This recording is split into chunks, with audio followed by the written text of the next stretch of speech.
This podcast is for informational purposes only and is not intended as tax, accounting, financial, or legal advice. Okay, let's go. Welcome back to the Sandwich Bread Podcast. I'm your host, Tom Kaminski. Back by popular demand, we have Danny Schwartze of Your Cyber Life. Once again, we're talking cybersecurity. This time, we're focusing specifically on aging parents and elders and the practical steps families can take to protect them. This episode builds on our last conversation with a few important adjustments for a very different audience. Let's get into it. All right. Welcome, everybody, back to another episode of the Sandwich Bread Podcast. I'm your host, Tom Kaminski. I'm back again by popular demand. Danny Schwartze, CEO, Your Cyber Life. He scared us with the last episode, and for this episode, we're going to mix things up, and he's just going to scare us again. Yes, just keeping it consistent. Good. No, as mentioned in the prior episode, and I certainly think you should give it a listen if you have not, we went through some fundamentals of protecting yourself from cybercrime, just the basics, basically things to think about and implement in your life. And he gave us, was it 7 strategies? It was like tips and strategies to safeguard your family. There's more than 7. That's a spoiler, but 7 really good ideas to start to build sort of a moat, a shield around your life. And at the end of that episode, Dan and I discussed doing a second episode specific to elders. So this could be an aging parent or just an elder in your life where you want to protect them, safeguard them from cyber crime. And this episode will be quite similar to the prior episode, but there's going to be some tweaks and adjustments that really are more tailored toward that unique audience. So, Danny, welcome back. Yeah, glad to be here. All right, man. So maybe let's do the abridged, brief background.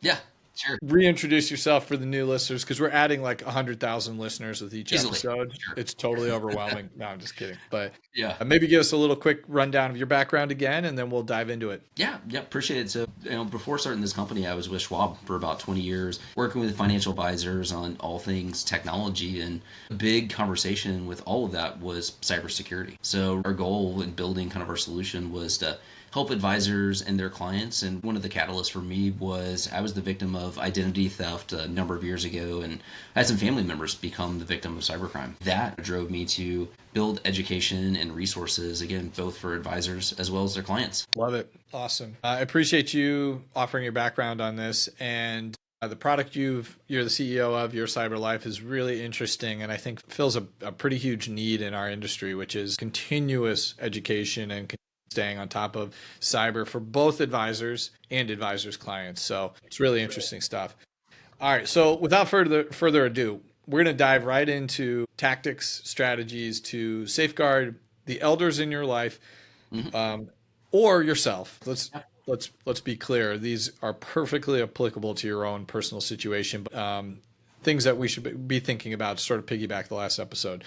What do we have as number 1, Danny? Yeah, so kind of jumping into it. And again, this probably applies, both to maybe elderly folks or yourself, is a credit freeze. So there's a bit of a pro-con with a credit freeze, but the pro side, it prevents criminals from opening up new lines of credit in your name. So simple examples of that would be opening up maybe credit cards, car loans, or mortgages.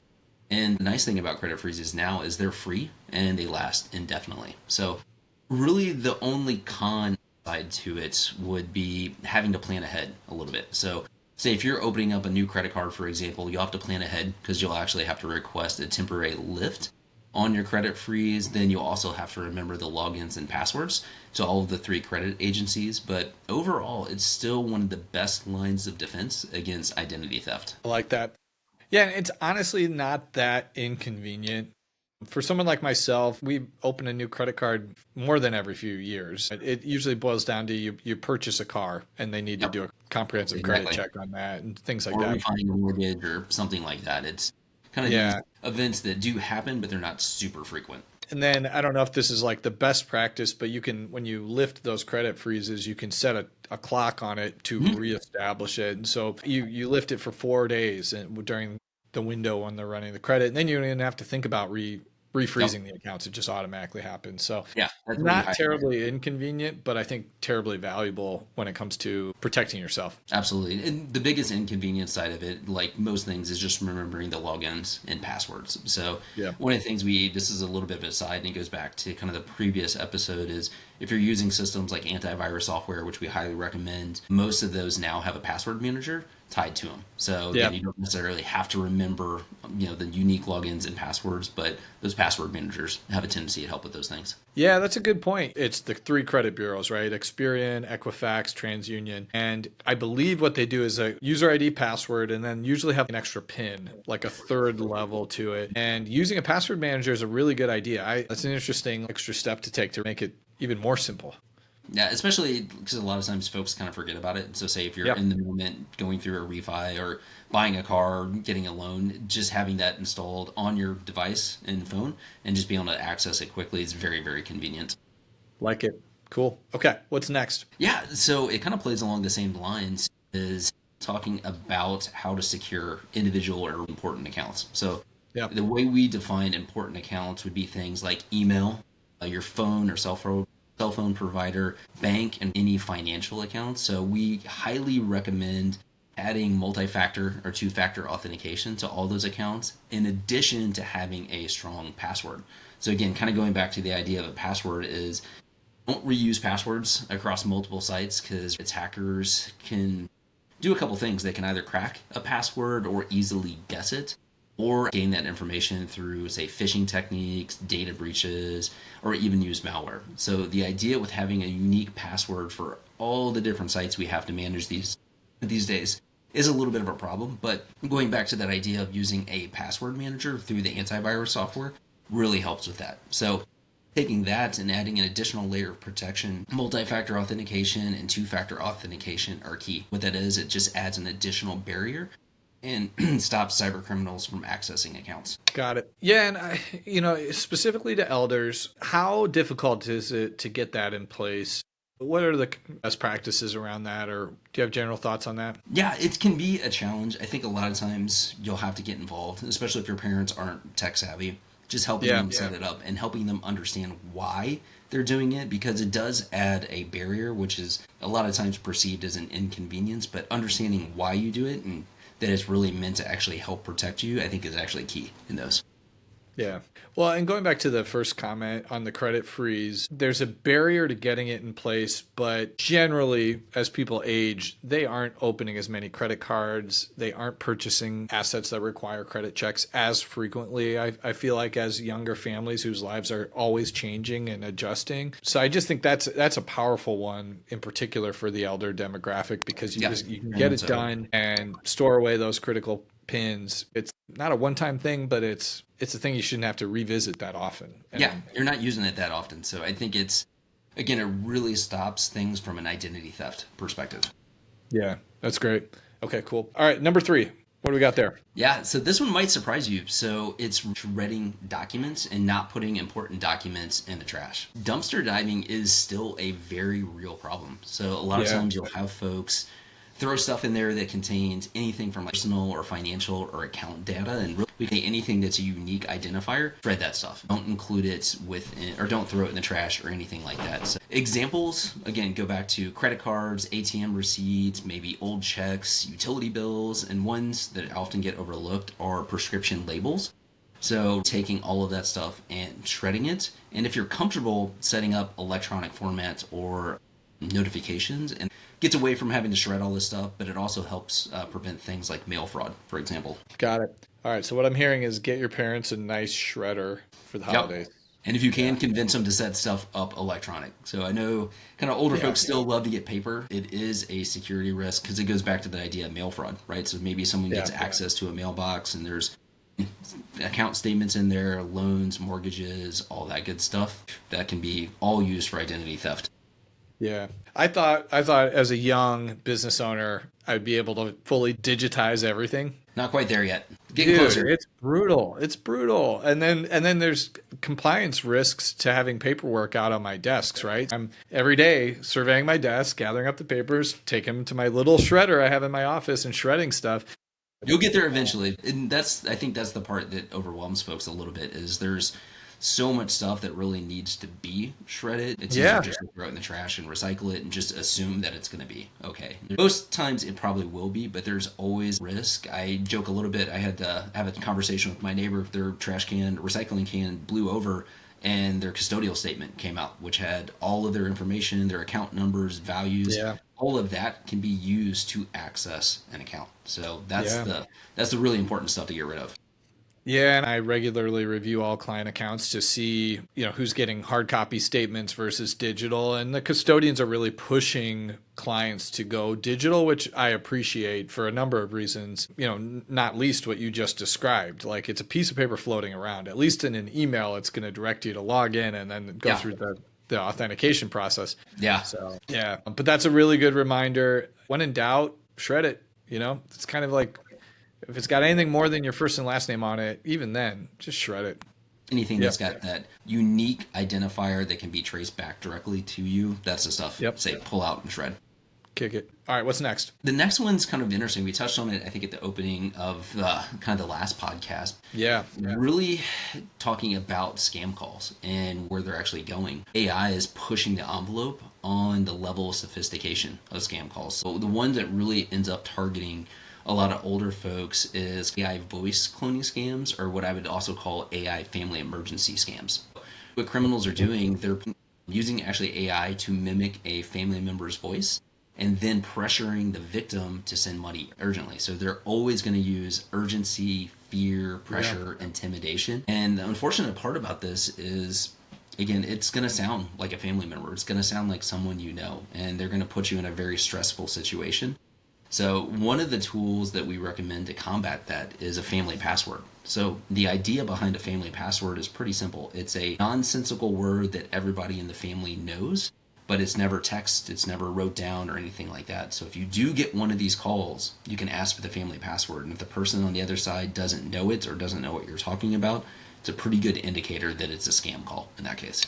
That's good. Yeah, and I can speak to that personally. The quality of the last few scam voicemails I've gotten are very different than even a month or two ago. They sound like legit people. They're formulating sentences that speak to our industry specifically. And it worries me for my older clients or younger clients that are out there that might not be living in cybersecurity paranoia every day that I live in. So very scary. I love the family password concept, and it seems like a great way to add those safeguards. Yeah, I totally agree. And you kind of hit on something that we talk, or when we consult with businesses a lot, is AI chatbots have got to the point where they can mimic a person. So they can represent empathy, they can carry on conversations and make it sound incredibly real. So that's the part that's really making a lot of these scam calls incredibly difficult for folks, because you can't really discern between what's fake and what's real in those cases. So trust no one unless you're physically in front of them. Fair enough. That'll work. Okay. My words, not yours. All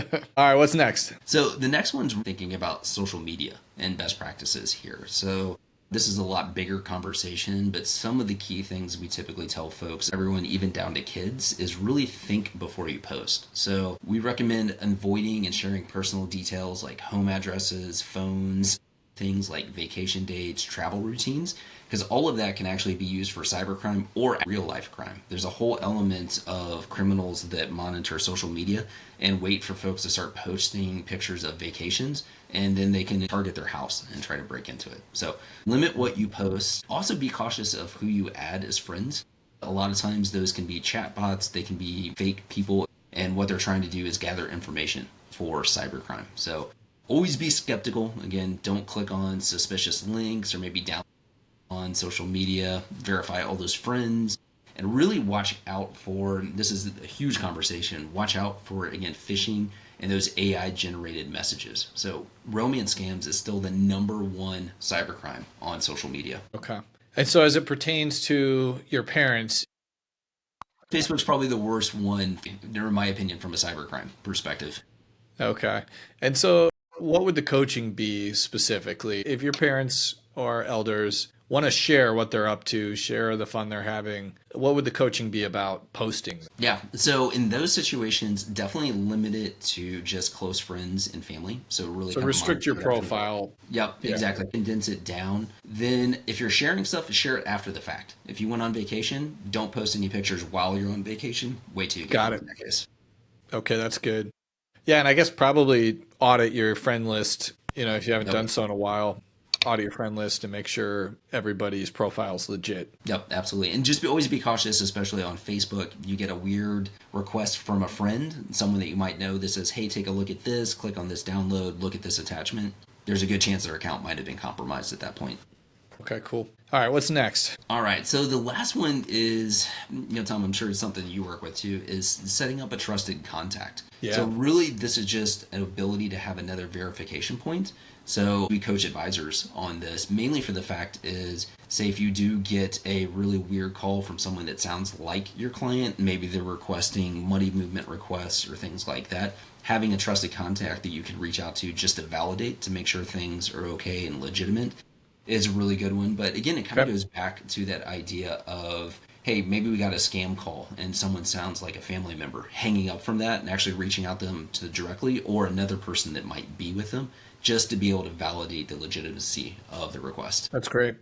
That is another area of regulation that I appreciate. There's a big push with financial advisors to get a trusted contact on file for their clients. My clients are like, why is this guy always pestering me for more information? And I hear you, clients, but it is valuable, especially even for younger people. You never know. Yeah, to your point, I get a strange phone call, or young people can become incapacitated as well. It's not just elderly individuals or have cognitive issues. It can happen to anyone. And so having that trusted contact, even if it's your spouse or somebody close to you on file, is really important. And I appreciate that aspect of regulations where they really are pushing advisors to run down a trusted contact for your clients or try really hard to get one on file. Yeah.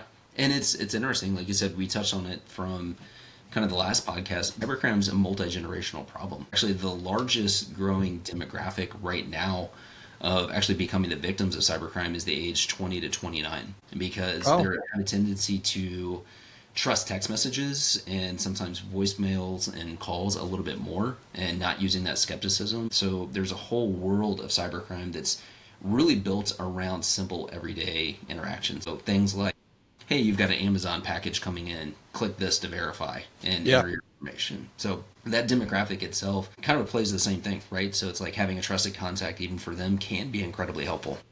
Got it. Awesome. Well, not awesome at all, Danny. I shouldn't have said that. It never ends. It never ends. Never ends. Never gets easier.